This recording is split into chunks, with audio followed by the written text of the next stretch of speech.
Hello guys, എല്ലാവർക്കും നമസ്കാരം. Honest മലബാറിയിലേക്ക് വീണ്ടും സ്വാഗതം. ഇന്ന് നമ്മൾ പഞ്ചായത്ത്, അതായത് ഗ്രാമപഞ്ചായത്തിൽ കെട്ടിട നികുതി എങ്ങനെ അടയ്ക്കാമെന്നാണ് നോക്കുന്നത്. അപ്പോൾ അതിനായിട്ട് ആദ്യം lsgdkerala എന്ന് പറഞ്ഞുകൊണ്ട് ഗൂഗിൾ ചെയ്യുക.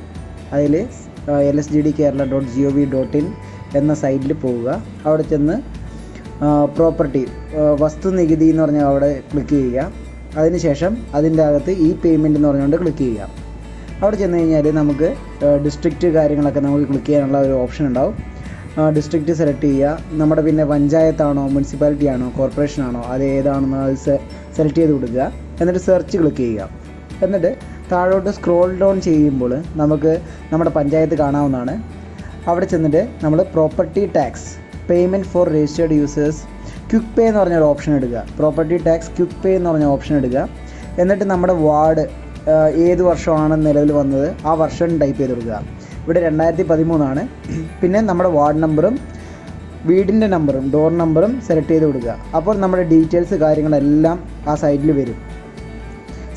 പിന്നെ നമുക്ക് എത്ര രൂപ അടക്കണമോ ആ പൈസയും നമുക്ക് അവിടെ കാണിക്കും. പിന്നെ നമ്മുടെ ഇമെയിൽ ഐഡിയും മൊബൈൽ നമ്പറും ടൈപ്പ് ചെയ്ത് കൊടുക്കുക. അതിനുശേഷം ഒരു ക്യാപ്ഷൻ ഉണ്ടാവും അതിൻ്റെ താഴെ.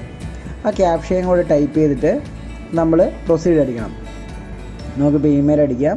മൊബൈൽ നമ്പറും ഇപ്പോൾ അടിച്ചു കൊടുക്കുന്നതാണ്. എന്നിട്ട് നമ്മളിപ്പോൾ ക്യാപ്ഷൻ ടൈപ്പ് ചെയ്ത് കൊടുത്തിട്ട് പേ നൗ എന്നൊരു ഓപ്ഷൻ നമ്മൾ ക്ലിക്ക് ചെയ്യണം.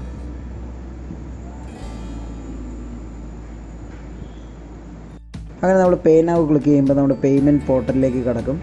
അവിടെ നമ്മൾ കാർഡ് വെച്ചിട്ടോ ഇൻ്റർനെറ്റ് ബാങ്കിങ് വെച്ചിട്ടോ എന്ത് വേണമെങ്കിലും സെലക്ട് ചെയ്തിട്ട് നമുക്ക് പേയ്മെൻറ്റ് ചെയ്യാവുന്നതാണ്. നമ്മൾ പേയ്മെൻറ്റ് എത്രയാണോ, അതായത് 25 രൂപയുള്ളൂ. ആ 25 രൂപ നമ്മൾ ഞാനിപ്പോൾ കാർഡ് യൂസ് ചെയ്തിട്ടാണ് പേയ്മെൻറ്റ് ചെയ്യുന്നത്. കാർഡ് യൂസ് ചെയ്തിട്ട് പേയ്മെൻറ്റ് ചെയ്തതിന് ശേഷം നമുക്ക് ഇതിൻ്റെ ബില്ല് നമുക്ക് PDF ആയിട്ട് നമുക്ക് ഡൗൺലോഡ് ചെയ്യാവുന്നതാണ്. ഗൈസ്, അങ്ങനെ നമ്മുടെ പേയ്മെൻറ്റ് കംപ്ലീറ്റ് ആയിരിക്കുകയാണ്. ഇനി നമുക്കിവിടെ ഡൗൺലോഡ് റെസിപ്റ്റ് എന്ന് പറഞ്ഞൊരു ഓപ്ഷൻ ക്ലിക്ക് ചെയ്ത് കഴിഞ്ഞാൽ റെസിപ്റ്റ് ഡൗൺലോഡ് ചെയ്തിട്ട് അത് നമുക്കൊരു PDF ഫോർമാറ്റിൽ ഡൗൺലോഡ് ആയി വരുന്നതാണ്. അത് നമ്മൾ പ്രിൻ്റ് എടുത്തിട്ട് സൂക്ഷിച്ചാൽ മതി. അത് നമുക്ക് ആർക്കെങ്കിലും കാണിക്കണമെങ്കിൽ പ്രിൻ്റ് എടുത്ത് കാണിച്ചു കൊടുത്താലും മതി.